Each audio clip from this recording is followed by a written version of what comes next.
Bonjour à tous. Bon, je vous préviens, ça va pas être agréable. Je vais être obligé de lire, en fait, sinon je vais pas vous donner tous les détails. Et je préfère être concis.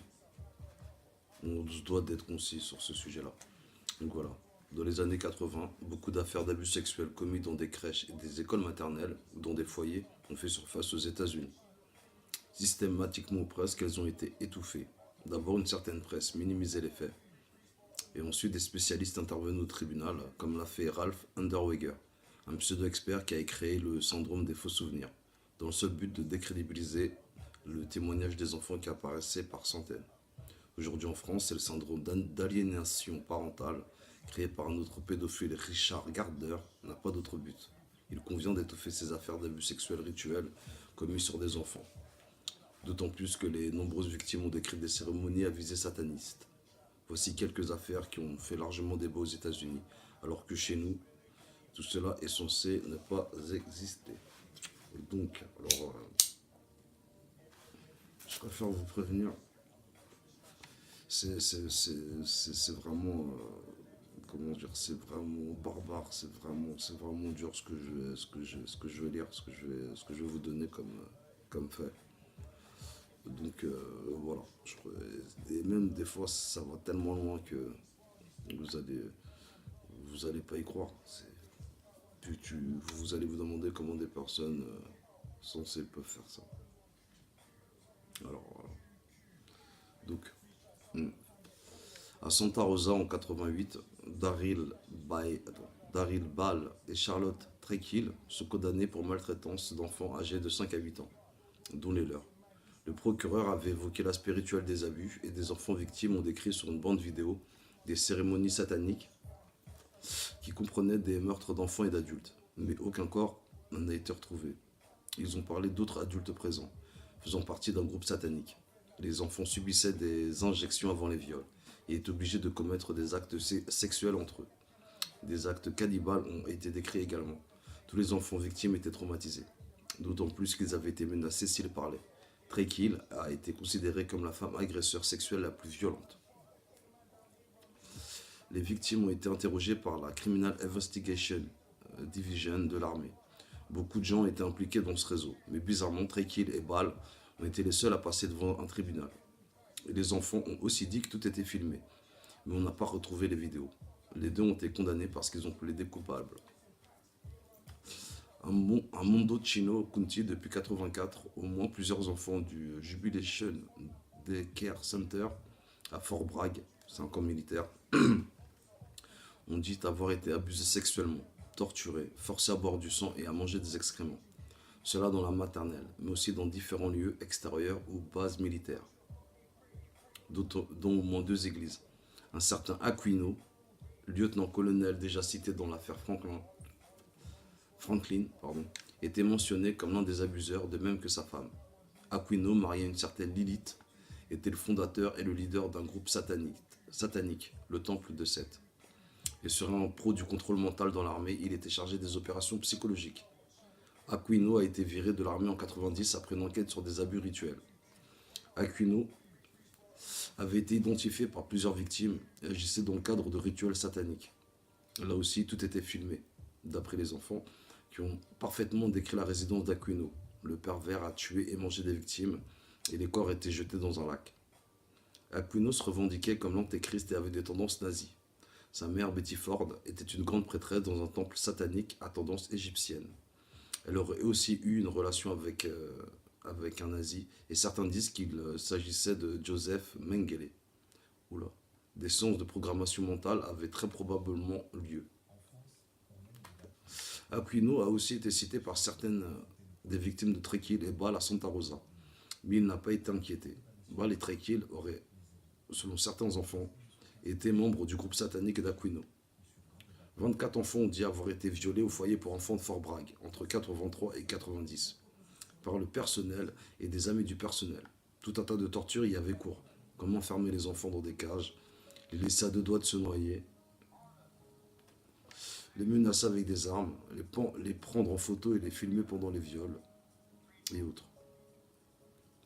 Lors d'une perquisition au temple de Seth, Les flics ont saisi 38 vidéos et négatifs prouvant l'existence d'un réseau pédophile opérant dans les camps militaires. De plus, 6 enfants ont contracté une maladie sexuellement transmissible, le chlamydia. On a soupçonné qu'Aquino était la tête de pont du Pentagone dans les sectes sataniques. Mais Aquino semble en tout cas pratiquer les rituels sans aucune retenue. Mais on l'a présenté dans les médias comme une innocente victime dont on cherche à détruire la croyance, somme toute anodine. Et l'affaire a encore été étouffée. Aquino serait aussi impliqué dans la disparition et l'exploitation sexuelle d'un gamin enlevé en 82, Johnny Gosch, embarqué dans un réseau de prostitution infantile. Il avait aussi été inquiété dans une affaire d'abus sexuel au Presidio Child Development à Presidio, une base de l'armée en 86. 16 victimes âgées de parfois 3 ans ont été identifiées. Vous entendez? Mais seul un instituteur, Gary Humbright, a été arrêté en 87 et relâché 3 mois plus tard quand on a laissé tomber les poursuites, jugeant qu'il n'y avait pas assez d'éléments pour relier Humbright ou même les Aquino au crime. Et fort étrangement, en avril 89, l'armée a envoyé aux parents d'au moins 56 enfants un courrier demandant de tester leur enfant au virus HIV, car Humbright l'avait contacté. Je répète, en avril 89, l'armée a envoyé aux parents d'au moins 56 enfants un courrier demandant de tester leurs enfants au virus HIV, car Humbright l'avait contracté. Voilà. Encore un autre exemple. En Caroline du Nord, en 92, Robert F. Kelly, copropriétaire du Little Rascal Days, prend 12 condamnations à vie. Et l'ancienne cuisinière du centre, Catherine Dwayne Wilson, est condamnée aussi à la prison à vie. Cela après le procès le plus long et le plus coûteux de Caroline du Nord à ce moment. 12 enfants de 4 à 7 ans ont déclaré avoir été violés par lui en présence d'autres enfants. Ils ont dit avoir été obligés à manger des excréments, forcés à regarder la copulation de Kelly et de Wilson, menacés avec des serpents, pénétrés avec des objets, pendus à des arbres et mis dans des sacs, et avoir été présents lors de meurtres d'autres enfants. À l'origine, Kelly devait faire face à 248 chefs d'accusation concernant 22 enfants. Puis au bout de 2 semaines d'audience, on est passé à 128 chefs d'accusation concernant 14 enfants. Mais ce sont en réalité 90 enfants qui ont accusé une vingtaine d'adultes. 90 enfants qui ont accusé une vingtaine d'adultes. Au procès, seules 5 autres personnes, dont la femme de Kelly, copropriétaire du centre, et Willard Scott Privott, ami et partenaire de golf de Kelly et propriétaire d'un magasin de vidéos, ont été inculpés dans cette affaire. Bizarrement, elles ont été jugées séparément. Au sujet de Privott, jugé en 1994 pour 68 chefs d'accusation, 16 enfants l'ont accusé. Alors, je vais vous donner ce qu'il leur a obligé à faire.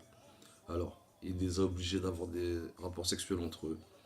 Il les a violés, ainsi que d'autres employés du centre. Le tout était filmé, et photographié par Privott. Il était aussi accusé d'avoir kidnappé et violé une fillette.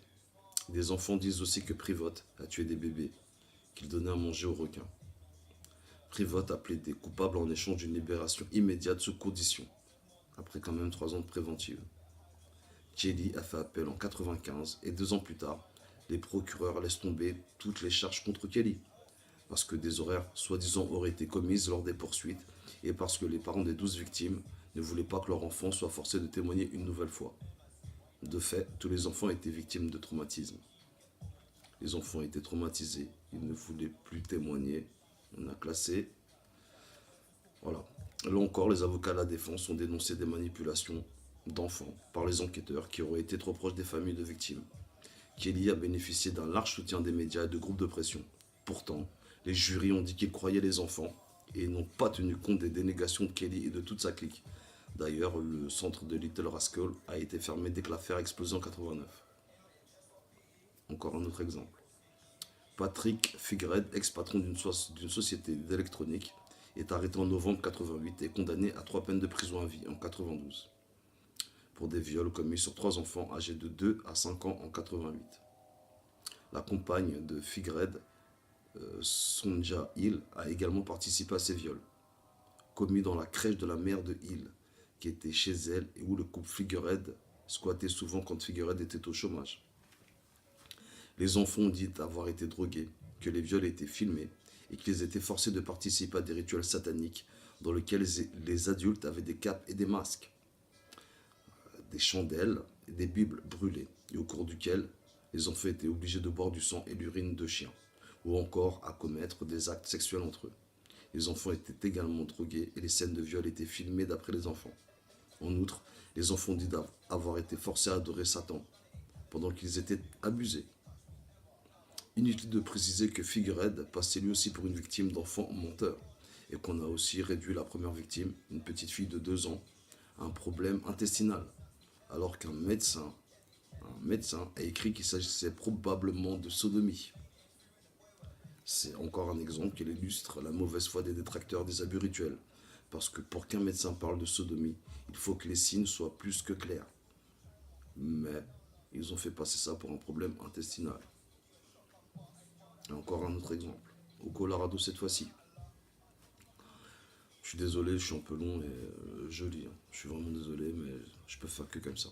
William Lee écrit, gérant et fondateur d'une maison pour jeunes délinquants, Williams Street Center, et ancien toxico à l'héroïne, a été condamné en 83 à Denver pour avoir prostitué des enfants et pour viol.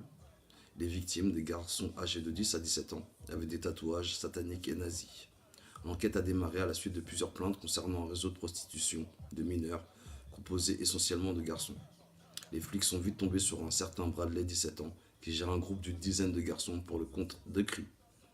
Ce centre fonctionne encore aujourd'hui. Les débats ont vite tourné à l'époque sur la manière dont les jeunes doivent être pris en charge, mais pas sur le fond du dossier. Connecticut. Kerilyn Patavino, conductrice de bus scolaire de 26 ans, est condamnée à 96 pour avoir séduit et violé un gamin de 14 ans, qui expliquait qu'elle l'embarquait dans d'étranges rituels. Apparemment, Patavino revendiquait elle-même être une sorcière, et d'après le New York Times, elle appartenait à la secte Wicca. Le gamin indique que Patavino, après quelques mois de relation, lui a entaillé le bras avec une lame de rasoir et l'a forcé à lécher son sang. Elle lui envoyait aussi des lettres d'amour remplies de symboles occultes, signés de son sang. Pendant son procès, Patavino arbora un médaillon en pentagramme. Cette affaire est toujours très contestée et beaucoup disent que Patavino est innocente. Ses supporters disent qu'elle était persécutée à cause de sa religion. Comme elle a plaidé coupable, elle n'a pris qu'un an de prison. C'est un peu comme le cas Macron. C'est dur un petit de 14 ans, enfin c'est bizarre. Voilà, c'est des exemples. Je pourrais encore vous en citer d'autres, mais c'est pour vous montrer en fait que aux États-Unis c'est sorti, on a essayé d'étouffer les affaires. En France ça existe, on essaie d'étouffer les affaires. Pour la prochaine, je vais vous prendre des exemples français pour vous montrer qu'on n'est pas fou, ça existe. Le combat continue, force à vous, et encore désolé pour la violence des témoignages.